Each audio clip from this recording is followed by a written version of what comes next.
Welcome friends. आप सभी का पैटर्न प्रिंटिंग इन सी के लेक्चर नंबर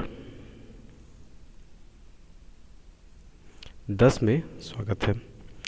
इस लेक्चर्स में हम लोग सीखेंगे किस तरह से mirror right triangle star pattern हम प्रिंट करा सकते हैं। जो भी इस वीडियो को फर्स्ट टाइम देख रहे हैं वो इससे पहले हमारे 9 और भी पैटर्न्स पे हमने काम किया हुआ है, उसको ज़रूर से देख लें ताकि जो है उनको और भी पैटर्न्स पे काम करने में आसानी हो। और आइए देखते हैं कि इस पैटर्न को कैसे हम प्रिंट कराएंगे। सबसे पहले तो अगर इस पैटर्न की लॉजिक की अगर हम बात करें तो यहाँ पर हम समझते हैं कि ये पैटर्न में काम कुछ ऐसे हो रहा है कि यहाँ सबसे पहले तो हम डिक्रीमेंट ऑर्डर में ब्लैंक स्पेस को प्रिंट करा रहे हैं। डिक्रीमेंट का मतलब घटता हुआ क्रम है, यानी पहले हमें स्पेस प्रिंट कराना है और फिर उसके बाद जो है ये स्पेस अब देख सकते हो कि जैसे कि फॉर एग्ज़ाम्पल फर्स्ट हमने 5 स्पेस प्रिंट किया, देन उसके बाद एक स्टार है, फिर उसके बाद 4 स्पेस, देन 2 स्टार, फिर उसके बाद 3 स्टेप आपका 3 स्पेस है, देन 3 स्टार है। यानी कि ये जो स्पेस है ये डिक्रीमेंट ऑर्डर में है। और उसी तरह से अगर हम इस स्टार को देखें तो एक रो में एक कॉलम है, 2 रो में 2 कॉलम्स हैं, 3 रो में 3 कॉलम्स हैं, यानी कि जो हमारी नंबर ऑफ कॉलम्स हैं वो रो पर भी बेस्ड हो रही हैं। तो यहाँ पर आइए पहले हम इस पैटर्न पे थोड़ा सा डिस्कस करते हैं और इसके लॉजिक के बारे में। तो सबसे पहले तो हम एक लूप चलाते हैं, आउटर लूप, जो चालू होगा 1 से i less than is equal to n तक। n नंबर ऑफ टर्म्स है जो अब यूज़र इनपुट करेगा, जितने उसे नंबर ऑफ कॉलम चाहिए, रो चाहिए सॉरी। अब हम जैसा कि बताया पहले हमें स्पेस प्रिंट कराना होगा और स्पेस के लिए हमने एक जे लूप चलाया है और यहाँ पर जे लूप स्टार्ट होगा 1 से j less than is equal to, और क्योंकि घटता हुआ क्रम है तो n माइनस आई, इसका मतलब ये है कि i पे अगर 1 है तो n नंबर ऑफ मान लेते हैं। चलिए इसको हम लॉजिक भी देखेंगे। और j प्लस प्लस, देन उसके बाद प्रिंट ऑफ, फिर हमने यहाँ पर एक स्पेस प्रिंट करा लिया। देन उसके बाद फिर हम थर्ड लूप चलाते हैं कॉलम के लिए और ये होगा k नाम से, या उसको भी j कर सकते हैं, तो हम k ले लेते हैं आपको समझने के लिए। और k less than is equal to I and k plus plus, और उसके बाद हम प्रिंट कराते हैं प्रिंट ऑफ स्टार को। और नौ लाइन को चेंज भी करते रहना है तो हमने यहाँ पर लाइन को चेंज किया, स्लैश n का भी इस्तेमाल कर लिया। अब इसको पहले हम देखते हैं कि इसका जो पैटर्न है वो कैसे चल रहा है। तो सबसे पहले i को हमने 1 से इनिशियलाइज़ किया, फिर ये कंडीशन को चेक करेगा i less than is equal to n, यानी n पे मान लेते हैं कि हमने 5 इनपुट किया है। सपोज करते हैं कि n बराबर हमने 5 इनपुट किया है, n इज इक्वल टू 5। तो ऐसे स्टेज में यहाँ पर कंडीशन ट्रू हो गया। ट्रू हो गया तो ये आगे ना बढ़ के अब सीधे इंटरनल लूप की तरफ बढ़ेगा और अब यहाँ पर j को 1 से इनिशियलाइज़ होगा। अब यहाँ पर 1 is less than is equal to n minus 1, इसका मतलब ये है कि 5 माइनस 1, क्योंकि n की वैल्यू 5 आपने इनपुट की हुई है और i की वैल्यू जो है 1 है। तो सबसे पहले हमें यहाँ जो लूप चलेगा वो 4 टाइम तक चलेगा, यानी इस जगह पे कंडीशन ट्रू हो गया, 1 4 से छोटा है और ये स्पेस को प्रिंट किया, यानी पहला स्पेस हमारा यहाँ पर प्रिंट हुआ। ये ध्यान रखिएगा जब तक ये कंडीशन फॉल्स नहीं होगा तब तक ये लूप आगे या ये प्रोसेस आगे नहीं बढ़ेगा। तो अब यहाँ पर एक स्पेस प्रिंट करने के बाद जे पर जाएगा और जे की वैल्यू को इसने 2 कर दिया। अब ये वापस से कंडीशन को चेक किया, 2 less than is equal to 4, again true है तो फिर ये नीचे गया, एक और स्पेस प्रिंट किया इस जगह पर। फिर उसके बाद इस जगह से फिर वो आगे गया और जे की वैल्यू को इंक्रीज़ करके कर दिया 3। अब वापस से ये कंडीशन को चेक किया, 3 less than is equal to 4, again condition true है तो ये वापस से एक और स्पेस जाएगा इधर और एक और स्पेस प्रिंट करेगा। और अब यहाँ पर एक और स्पेस इसने प्रिंट किया। देन उसी तरह से फिर ये जे की वैल्यू को बढ़ा कर देगा 4 और फिर ये कंडीशन को चेक करेगा, 4 less than is equal to 4। तो आप देख सकते हो कि यहाँ पर लेस देन तो नहीं है 4, लेकिन इज इक्वल टू होने की वजह से अभी भी कंडीशन ट्रू है। जैसे ये ट्रू है वापस से ये प्रिंटअप की तरफ बढ़ा और एक और स्पेस इसने प्रिंट कर दिया। अब ये जे की वैल्यू को बढ़ा के कर देगा 5। अब यहाँ पर जैसे ही 5 हुआ और ये कंडीशन को चेक किया तो आप देख सकते हो कि 5 less than is equal to 4, यहाँ पे कंडीशन हमारी फॉल्स हो गई। जैसे ये फॉल्स हो गई तुरंत आपका लूप जो है रुक जाएगा और रुकने के बाद फिर ये लूप नेक्स्ट प्रोसेस की तरफ बढ़ेगा। अब यहाँ पर आपने k बराबर 1 रखा हुआ है और 1 is less than is equal to I, और आई की इनिशियल वैल्यू अगर देखिए ध्यान से तो 1 है, क्योंकि स्टार्टिंग हमने 1 से किया था आई की। तो ये कंडीशन ट्रू हो गया। जैसे ट्रू उसने एक स्टार को यहाँ पे प्रिंट किया और उसके बाद फिर ये इस जगह से k की वैल्यू को बढ़ाएगा और बढ़ा कर देगा 2। अब जैसे ये 2 हुआ, वापस ये कंडीशन को चेक किया, आप देख सकते हो कि यहाँ पर 2 less than is equal to 1 condition हमारी फॉल्स हो रही है। जैसे ही हमें कंडीशन फॉल्स हो गई, वापस से ये लाइन को चेंज करेगा और इस जगह पे एक न्यू लाइन करने के बाद फिर ये चला जाएगा आउटर लूप की तरफ, जो आपका यहाँ डिक्लेयर है, और यहाँ पर अब आई की वैल्यू को बढ़ा के कर दिया 2। तो हमेशा इस तरह के क्वेश्चंस में आपको ये ध्यान रखना होता है कि कोई भी लूप में जब वो कंडीशन को फॉल्स कर देगा तभी वो लूप आगे बढ़ेगा, वरना वो लूप आगे नहीं बढ़ता है प्रोसेस की तरफ। तो इसलिए जब भी हम कोई लूप में कंडीशन को चेक करेंगे तो उसको तब तक चेक कराना होगा जब तक वो पूरी तरह से फॉल्स ना हो जाए।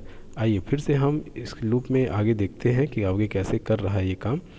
सो अब इस जगह पर जैसा कि हमने देखा कि यहाँ पर 2 हो गया, फिर ये कंडीशन को चेक किया और 2 less than is equal to 5 condition true है। जैसे ये कंडीशन ट्रू है वैसे ही ये लूप इंटरनल लूप की तरफ जाएगा, जो आपका यहाँ पर है जे। अब जे को इसने 1 से इनिशलाइज किया। अब 1 इज़ लेस देन एन, तो आपने इनपुट किया था 5 और आई की वैल्यू हो चुकी है 2, तो 5 minus 3 is equal to 5 minus 2 is equal to हो गया 3। इसका मतलब है कि ये लूप 3 टाइम तक चलेगा। चलिए पहले टाइम में चला, ट्रू है, नीचे गया, एक स्पेस प्रिंट किया। अब जे की वैल्यू को बढ़ा के कर दिया 2, फिर ये कंडीशन को चेक किया 2 less than is equal to 5। इस स्थिति में भी कंडीशन पे ट्रू है, तो फिर ये वापस से नीचे गया और फिर एक और स्पेस प्रिंट किया।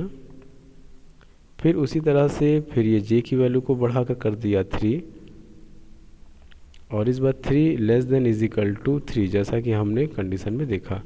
तो देखा कि यहाँ की लेस देन तो नहीं है, लेकिन इज इक्वल टू होने की वजह से अभी भी ये कंडीशन ट्रू हो रहा है, तो फिर ये एक और स्पेस प्रिंट करेगा। और अब जब जे की वैल्यू बढ़ के हो गई 4, तो आप देख सकते हो कि यहाँ पर ये कंडीशन सेटिस्फाइड नहीं हो रहा है, तो आपकी ये वाली लूप जो है रुक जाएगी और रुक कर ये प्रोसेस को आगे बढ़ाएगी। और अब आगे जब बढ़ा तो यानी ये इस तरह के इस के वाले लूप में आ गया। अब के लूप में आने के बाद के की वैल्यू तो हमने इनिशियल 1 रखा हुआ है और less than is equal to I अगर देख सको तो अब 2 हो चुकी थी। तो यहाँ पर ये 2 बार चलेगा, ट्वाइस टाइम। सो ऐसे में पहली बार में कंडीशन ट्रू है, नीचे गया और यहाँ पर एक स्टार प्रिंट किया, और फिर उसके बाद फिर ये के की वैल्यू को बढ़ा के कर दिया 2। फिर उसके बाद यहाँ पर कंडीशन को चेक किया कि 2 less than is equal to 2। जैसा देख सकते हो कि अभी भी यहाँ पर एक बार कंडीशन ट्रू हो रहा है। जैसे एक बार कंडीशन ट्रू हो गया, वापस ये न्यू स्टार किया और एक और स्टार यहाँ पर ये प्रिंट करा दिया। फिर उसी तरह से के की वैल्यू को बढ़ा के 3 कर दिया। और अब जब कंडीशन चेक होगा कि 3 less than is equal to 2, तो अब देख सकते हो कि यहाँ पर आपका कंडीशन जो है वो फॉल्स हो गया। जैसे ये फॉल्स हुआ, अब यहाँ पर ये आगे प्रोसेस बढ़ाया और आगे बढ़ाने के बाद ये न्यू लाइन कर दिया, लाइन को चेंज कर दिया। चलिए फिर यहाँ से ये जाएगा आउटर लूप की तरफ, जो कि आई का लूप है, और यहाँ पे आई की वैल्यू को बढ़ा के कर दिया 3। अब वापस ये कंडीशन को चेक किया 3 less than is equal to 5, condition true है।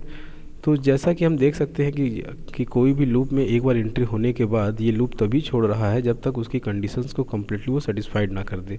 तो आप भी बस उसी फोकस पे भी काम कीजिएगा कि जब भी किसी लूप में एंट्री कीजिएगा तो तब तक उस लूप को चलाइए जब तक उसका कंडीशन फॉल्स ना हो जाए, और जैसे वो कंडीशन फॉल्स हो जाएगा वैसे ही वो लूप को स्टॉप करेगा और प्रोसेस में आगे की तरफ बढ़ जाएगा।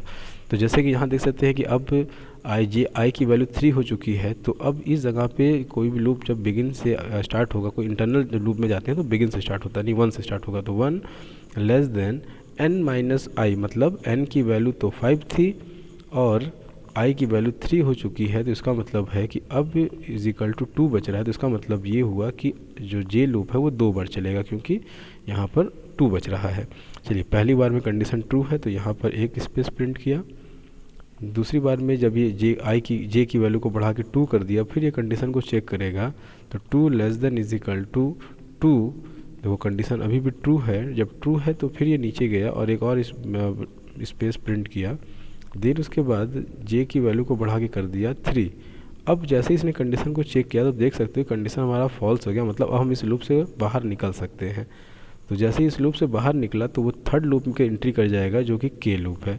फिर ये स्टार्ट करेगा 1 से, क्योंकि इंटरनल लूप है, तो 1 is less than is equal to 3। जैसा कि आप देख सकते हो कि यहाँ पर जब तक हम इसको 3 बार प्रिंट नहीं करा लेंगे तब तक हम इस लूप से बाहर नहीं निकल सकते। तो इसका मतलब ये हुआ कि जब ये पहली बार में कंडीशन ट्रू हुआ तो ये एक और स्टार प्रिंट किया, फिर ये के की वैल्यू को बढ़ा के 2 कर देगा और फिर ये कंडीशन को चेक करेगा कि 2 less than is equal to 3। Condition true होने की वजह से फिर ये नीचे जाएगा और एक और स्टार प्रिंट करेगा। फिर यहाँ पर जो है ये के की वैल्यू को बढ़ा के इसने कर दिया 3 और फिर 3 is less than is equal to 3, condition true है। जैसे ये कंडीशन अभी भी ट्रू है तो फिर एक और स्टार प्रिंट किया। देन इसके बाद अब ये के की वैल्यू को बढ़ा के कर दिया 4 और अब हमारा देख सकते हैं कंडीशन हो गया फॉल्स। तो जैसा मैंने बताया कि जब तक ये कंडीशन फॉल्स नहीं हो तब तक ये लूप रन करता ही रहेगा और कंडीशन फॉल्स होने के बाद लूप रुक जाती है। तो अब ये रुकने के बाद लाइन को चेंज किया और इस तरह से करते हुए आपकी पैटर्न प्रिंट हो गया। आइए इस कोड को रन करा के चेक करते हैं और देखते हैं अपने आउटपुट को कि हमारी आउटपुट क्या मिल रही है।